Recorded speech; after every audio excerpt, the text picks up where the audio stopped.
This is Hannibal here from thehannibaltv.com. Going to do another review of, I believe this is my fourth Broken Skull session with Steve Austin. I've watched this time with Kurt Angle, who was one of my favorites as a teenager during those years, and definitely an inspiring person to follow when I was still amateur wrestling. But basically, he in this to sum it up, he talks about a lot of this stuff we already know about. That apparently he turned down a 10-year WWE deal for $500,000 a year just after the Olympics because his agent advised him against it, which he ended up regretting. He said for the ECW appearance when he appeared there the night that they did the Raven crucifixion angle, that Shane Douglas had convinced him that that style of wrestling was going to be more of a realistic amateur wrestling-ish style of wrestling. So when he got there and saw that it's actually hardcore wrestling and extreme wrestling, he was really turned off by the whole thing, and that's been talked about lots. He talks about later on when his post Olympic appearances started to dry up and his money started going down. He actually became a fan of Steve Austin during the Attitude Era and thought he would try wrestling again. Talked to Vince McMahon about it. They said they couldn't give him the same deal as before. Jim Ross talked to him and said basically if he did a tryout camp, if it went well, that he would be signed to a $50,000 a year development contract. Apparently, the tryout camp went so well that he definitely not only started on a contract, but he was kind of fast tracked onto the main roster fairly quickly. He discusses Vince McMahon's technique of the way that they brought him in, trying to bring him in as a baby face, a hateable baby face, and he said that was based on Vince McMahon's experience trying to bring Rocky Maivia in as a baby face, and the fans hated him because it was a different era. So while Kurt Angle wasn't sure it was going to work at first, Vince McMahon apparently was confident that it would work to make him an effective heel. So he was fast tracked very, very quick. Won his first world title very soon into the business. He did talk about, as we all know, the story doing the Olympics with a broken neck, having to take injections into his neck to numb the pain and so forth. And he did have a lot of injuries in wrestling, including one where Brock Lesnar rammed him into the top turnbuckle really, really hard and damaged his neck further. The schedule in those days, late 90s, early 2000s, was a lot worse than now, where a lot of times the wrestlers only wrestle like 1 to 3 times a week now, where there's a lot more house shows in those days. And the brand split hadn't happened at the start, even though they still cross over. Before the brand split, they were also wrestling on Raw and SmackDown, plus all the house shows. So he was saying his body was breaking down, and he was getting so screwed up on tons of painkillers that he was blacking out and sending strange messages to Vince McMahon.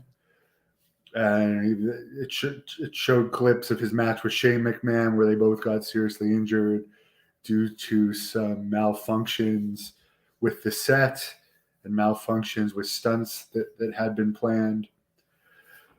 So he goes into basically saying at one point he had pulled his groin or something on a house show, and like his body was black below his belly button to pass his balls. So at one point he said he like pulled down his pants in gorilla position in front of people and Vince and said, "Hey, we got to have a meeting," because he wanted to quit and they weren't letting him quit. They wanted to just make him go to rehab for a while and rehabilitate and come back. But I guess when he had the meeting with Vince at Stanford, it was decided that they would just release him because he basically told Vince that he was basically on track to killing himself, not by purposely committing suicide, but potentially overdosing if he wasn't released. They didn't talk at all about the Daniel Pewter incident, by the way, that I believe happened prior to that. They just glanced over TNA. I noticed in these Broken Skull sessions, they don't really, so far from the people that have been in TNA, they just glance over it. So obviously they don't want to really put over other products, which is understandable. He basically said that the TNA is not WWE. He talked about his thing with Steve Austin when they were doing the vignettes together. I have to admit, I pretty much stopped wrestling by then, watching wrestling by then, and I'm not a fan of comedy skits in wrestling, so I don't even remember them. But it's clear that both of those men had fun doing those skits, and they were ad-libbed a lot of the time. They mentioned most of them were one shots. He mentioned his sister passed away from a heroin overdose. They didn't mention that it was Jeff Jarrett that allegedly took his wife, Karen Angle, who's now Karen Jarrett, I guess. They didn't go into that. They just mentioned that he was in a dark period for a while and got something like 4 DUIs within a short period of time due to addiction issues and all of the crap that was going on in his life. They didn't touch on his brother's arrest for murder, I guess. But I understand why they would want to go there. Decent interview overall. David Piper's doing pretty good. I appreciate it. Apparently, she wasn't at my house last night, but she threw up last night. But she's doing well overall. Appreciate it.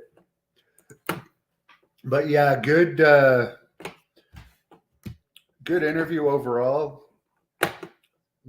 Nothing like startling, other than I don't know if he ever revealed that he was offered $500,000 a year for a 10-year contract before. But other than that, I don't think there's anything in there that was not really talked about before. And I have an interview with Kurt Angle on this channel, and I also have an interview that John Paz did with Kurt Angle on this channel. So check those out. I'll put them at the top of the description. The other thing they didn't talk about is his return to the Olympics, trying to train for the London Games that happened in 2012, 2013, the whole training process that didn't work out too well for him. Ocean View, I don't think I could pull off an AEW Dynamite watch along. And I got the WWE Network. I will do pay-per-view watch-alongs going forward. I don't think I can do that many Raw and NXT and SmackDown watch-alongs because, as I said, last week I did Raw, which was 3 hours, and then NXT the next night. And honestly, life is precious, and I don't have that much of my life to waste. But I'll do some watch-alongs here or there. I do enjoy the Austin podcast, though. I was listening to his podcast before Broken Skull Sessions. David, CM Punk is not returning to WWE because Tony Khan isn't letting him out of his contract. He's not out of his WWE contract. He's just sitting at home collecting his pay. So apparently there's a lot of people in AEW. I mean, I mentioned in my news earlier, Vicky Guerrero is leaving AEW, and she hasn't been used that much. Jake the Snake hardly been used. He's still under contract. Lance Archer, Rusev. And there's a lot of guys that I don't even know because I don't watch the product that aren't used that much. So not that the company's profitable, but the cons have enough money that they don't mind holding people and not using them. And I understand that. Someone checking in from Germany. Somebody says too big of a roaster. Not sure. Oh, too big of a roster. Sorry. I get it. Yeah, they have too big of a roster. And you know what? They should have, now they got AEW Dark Elevation, AEW Dynamite, AEW Rampage, now the Ring of Honor shows. And they really don't have that much talent that's over or known. And you talk about overexposure of a product, and we're digressing from Kurt Angle here, but like it's so overexposed and watered down. They should have less and make it better quality. And once the company starts turning a profit or gets more and more popular, then expand. But if you look at Kevin Sullivan talking about one of the things that helped kill WCW was adding Nitro, because it stretches everything thin and then it's overexposed. Like, honestly, I'm a wrestling fan. I might not be a fan of today's wrestling because it's, as I said, I watched Raw. There was hardly any actual wrestling. It was a lot of talking and drama that wasn't that entertaining drama to me. But no one can sit through this much wrestling. There's so much wrestling every week. It's a lot to consume. But anyways, I'm glad that there's lots of places for wrestlers to make money these days, at least. But if I was AEW, I would not concentrate on expanding and creating more hours of television and other streaming ways of the product. I would just focus on doing less and making it really good. Thank you for watching the Hannibal TV. Please like this video if you enjoyed it, and